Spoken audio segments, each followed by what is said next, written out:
या ठिकाणी जळगाव जिल्ह्यात अनेक ठिकाणी मोठं नुकसान झाल्याचं पाहायला मिळतं आहे. शेतकऱ्यांना अपेक्षा आहे सरकारने मदत लवकरात लवकर करावी. या ठिकाणी सरकारकडनं पंचनाम्यांची सुरुवात झालेली आहे आणि आता या ठिकाणी कलेक्टर महोदय असतील किंवा कृषी अधिकारी असतील, MSCBचे अधिकारी असतील, तहसीलदार असतील, प्रांत असतील, सगळी मंडळी आमच्याबरोबर आहे.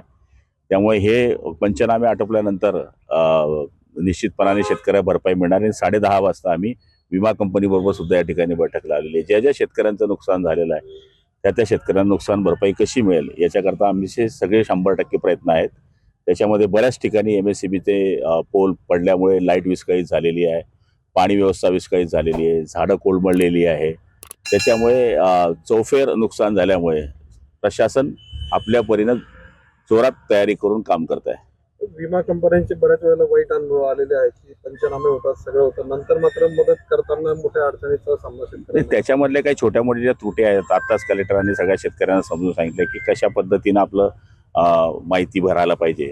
ती सुद्धा प्राथमिक माहिती शेतकऱ्यांना या ठिकाणी दिलेली आहे आणि शेतकरी सुटणार नाही याची काळजी आम्ही घेऊ. सर्जिकल स्ट्राईक जोरामध्ये चाललेला आहे. काय प्रतिक्रिया तुमची? आपल्या महिला सुद्धा त्यामध्ये समोर आल्याचं पाहायला मिळते की ज्यांनी पराक्रम गाजवलेला आहे.